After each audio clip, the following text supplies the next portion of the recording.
Hello everyone, welcome to my channel. Today we are going to study about advent of Europeans to India.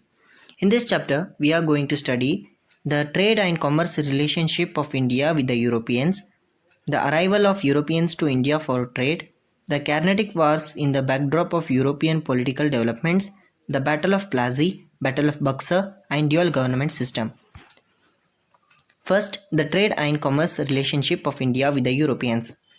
Trade and commerce relationship between India and Europe existed since ancient times. Commerce is the activity of buying and selling. Indian spices such as pepper, cardamom, ginger and various other were in great demand in Europe.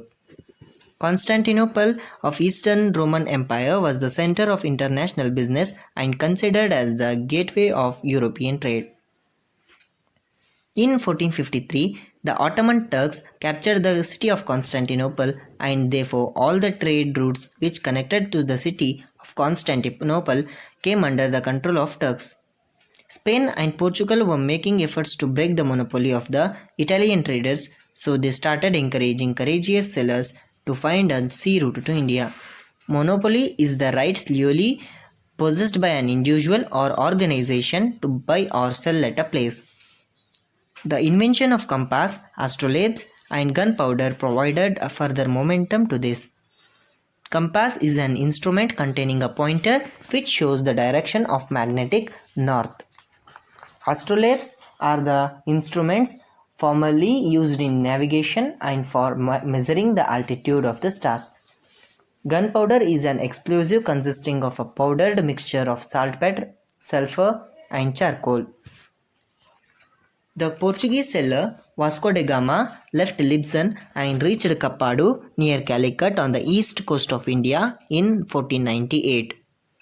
By this, he became successful in discovering the new sea route to India. Next, the arrival of Europeans to India for trade. With the success of the Portuguese, many Dutch, French and English arrived in India for trade. Portuguese were the first to arrive in India for trade and were also the last to leave India on the sea route. After Vasco da Gama, Francisco de Almeida arrived in India as the Viceroy of India. He implemented the Blue Water Policy to establish supremacy over the sea. And Alfonso de Albuquerque is considered to be the real founder of Portuguese Empire in India.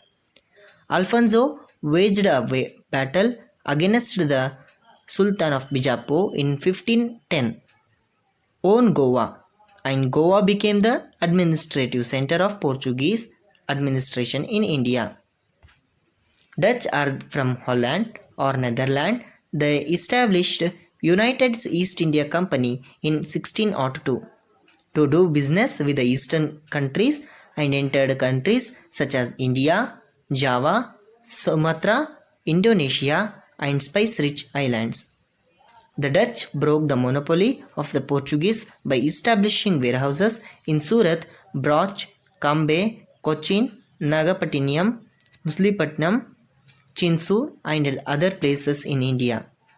Warehouses are the large buildings to store raw materials of manufactured goods. They are also called as merchandise. On 31st December 1600, Queen Elizabeth issued a royal charter authorizing the East India Company to trade with the eastern countries for 15 years. Charter is an official document stating that a ruler of or government allows an institution to exist and setting out its right. The East India Company started the business formally in the year 1613. The Mughal Emperor Jahangir issued a royal permission to the English their first warehouse of a factory at Surat.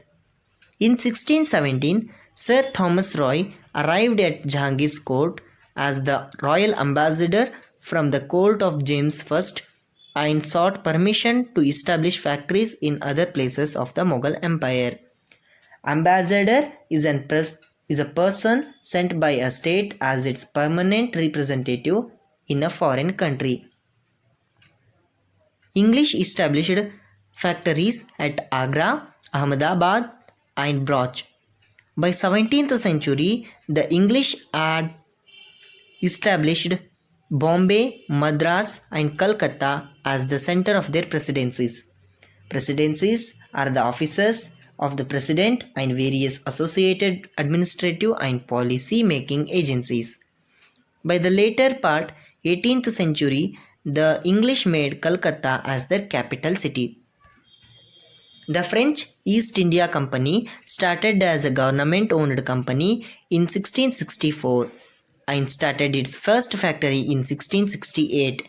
Later they established their factories in Machilipatnam, Chandranagar, Mahe, Karaikal, Kosimbazar and Balasur.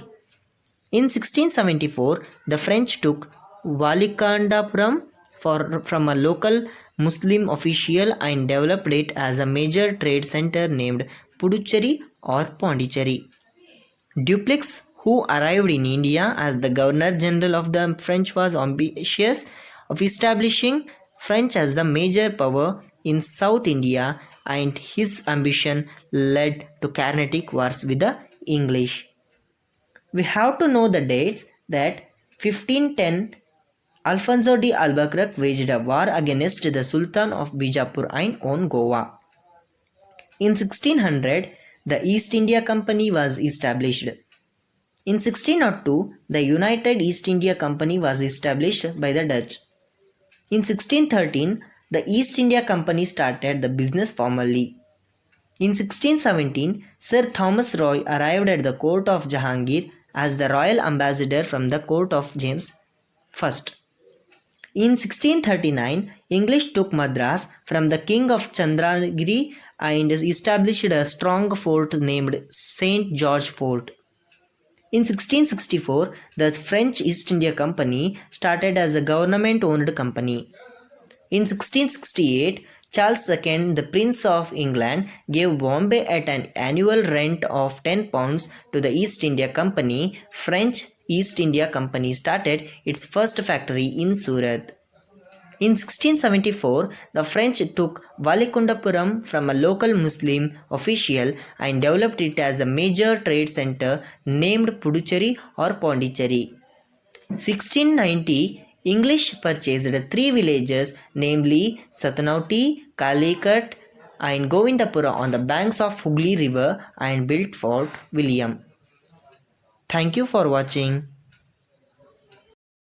The next part is continued in upcoming videos. Thank you once again.